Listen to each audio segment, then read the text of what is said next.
So, Lee, what are some of the ways that feminine energy becomes more powerful when we collaborate? You know, I would think, I mean, it's such a disparaging thing to say, well, I think a lot of people are feeling it and you don't really know. But what we are guaranteed is that this so-called new age is an age of feeling, of collaborative intuition. And what that means is you don't really have to do anything to try. It's like an external that comes at you. It's like you walk outside and it's raining, you're going to get wet, right? So, the intuitive signature of this new age we're in is part of the divine feminine. Now, the divine feminine includes cooking, healing, nurturing, and men and women do that. It's not just for females. But the energy field now, the signature is that there is a softening and a bringing to the surface, the way I see it, of those Piscean ages. The age of Pisces, it was 2,500 years, give or take, to where we went within and developed in isolation. Now we take all those skills and we use them collaboratively. And of course, the key is to remain authentic. So if you have 10 people around a table and each person is doing what they do without trying to do everybody else's job for them, that is beautiful. And a lot of good things can happen. And I keep having these experiences, and I think if I'm having them, a lot of people are, and I would address females. I have spoken before of our local good food store. It's like, um, oh, I don't know, a huge health food store, grocery store, all kind of things. Got a deli in it. And it's just a wonderful place. The energy is wonderful in it. All kind of people go there. All races, politics. Nobody makes a big deal out of anything because it's Montana. We just don't. We're kind of spread out. So yesterday I was standing getting a coffee and a gal came up to me and this woman was quite aged, um, beautiful spirit. She had long gray hair and a face that showed that she had lived a lot of trauma in her life. And she said, if you don't mind, where did you get that purse? I love the color of that purse. And I said, oh, you know how girls do. Oh, I got it here and it's this and that. And isn't that fun? And her daughter came back and they went and sat at the table. And I started to leave with my coffee, and she came up and she said, are you by chance an author? I said, how do you know that? She said, I know things. I said, I got to talk to you. Tell me. So I sat down at the table with her and her daughter. I remember her daughter's name was Gabriella. And I asked if they were sisters, and she said, no, this is my daughter. Um, it was just one of those physical situations to where they looked similar. So I heard part of her story, but what I heard was a kindred soul talking the way we talk, those of us in this field, about how our intuition tells us things. We end up here or there at the right time. She said, I asked God to find me an author to help me write my story because people keep telling me I've got to write it. I said, oh my God. I said, I don't do that. But here's some ideas. I told her about Amazon, KDP, and BookBaby, and Talk to Text, and wrote some things down. And I gave her one of my cards that has our website address on it, and the email for the website. And I talked to her and I listened to her. And she said, you know, I'm 72, and if I don't write this, I don't know when I'll ever get it written. But the impetus of that whole situation was I felt part of a group that I didn't even know. I'd never met these people. But this is what's happening, you guys. This is the gathering, the joining together of like minded others. I'm telling you, I didn't feel much a difference in her energy field and mine. I thought, this is a kindred soul. I may never see her again. But these are the signatures that I suggest that we look for. We've talked about this quite a bit. How do you know this? How do you know that?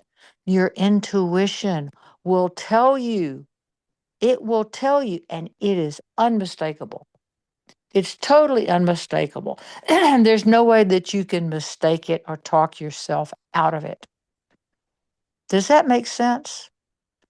It's an incredible story because it sounds like random happenstance, but I wonder how you open yourself up to such experiences. You know, she's one of the people, she's probably in the that human design, she's probably a manifester. And I told her that. I said, you manifest things. She says, yeah, I'll think of something and it happens. And I said, oh my God. That's your gift. That's what you are. And the more she talked, I realized how detached she was from these things. She had been kind of homeless, living in a camp, and somebody stole all her stuff. She reported it, and she found out the person that taken it had 5 kids, and she said, "Oh, you can just keep it. You need it more than me." Hello, what a Wow. gal! What a gal! And this happened because I think my soul, whenever I leave this house, not only do I do my protective prayers and this and that, but I say, God, put me where I'm supposed to be. Allow me to help people.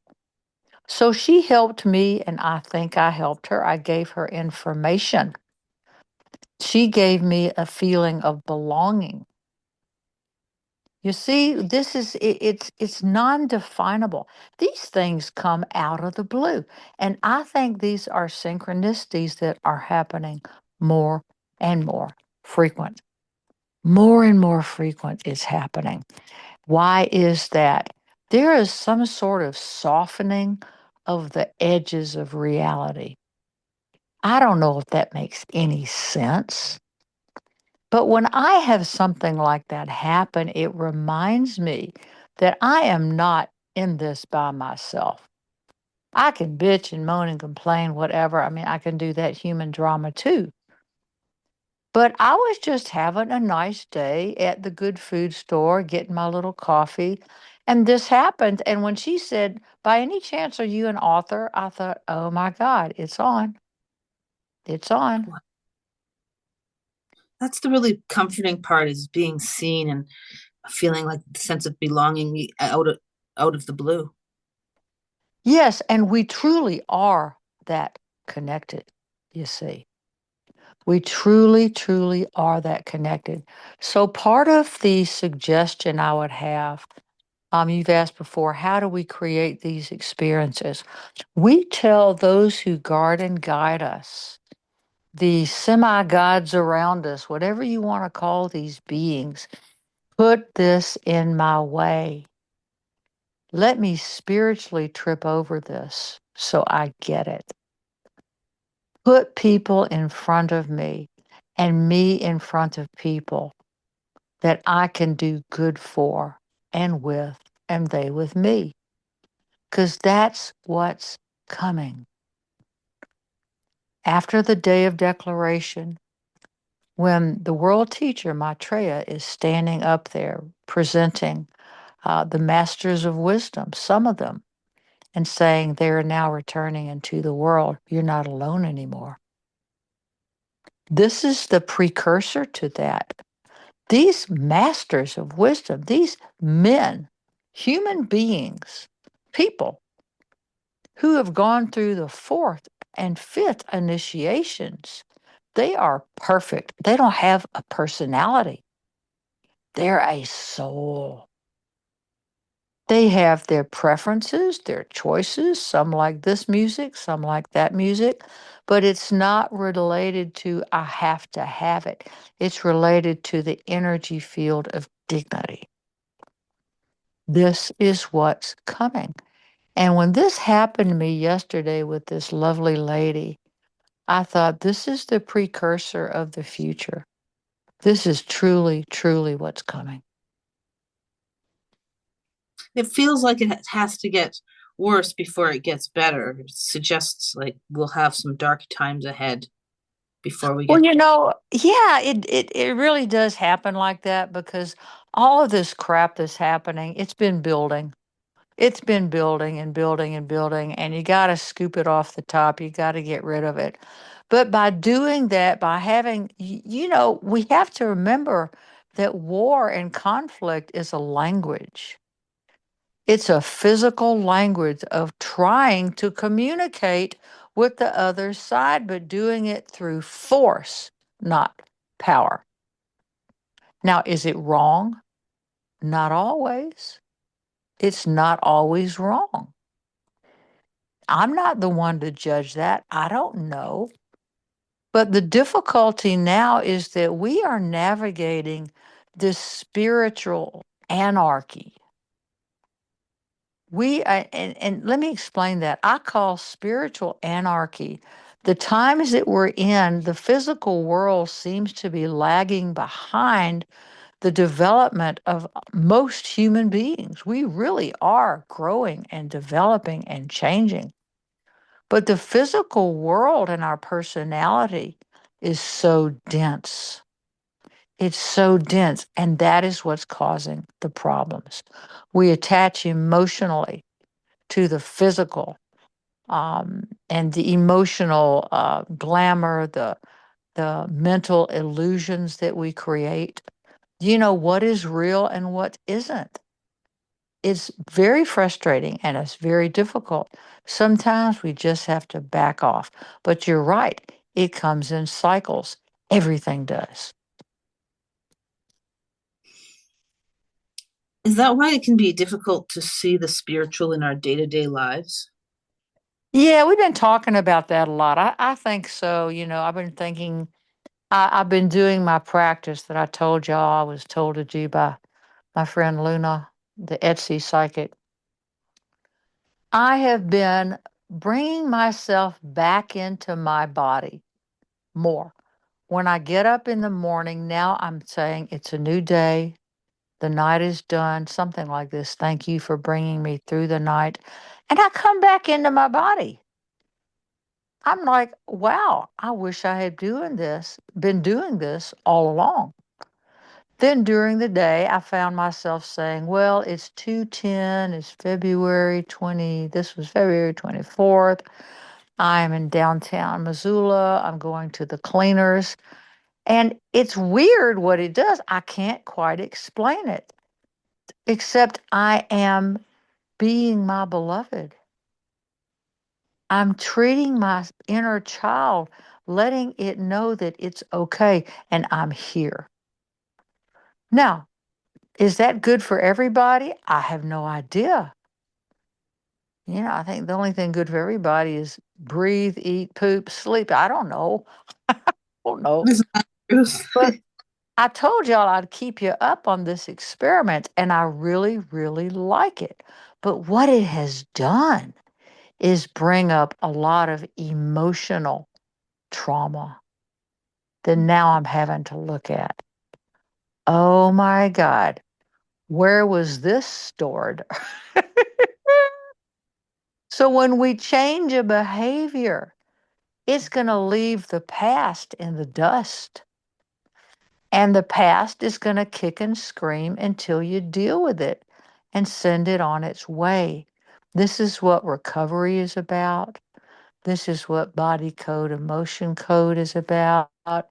EFT, the tapping, these healing modalities, in one sense, Reiki and energy work to clear the debris out of the way so we can move into the future.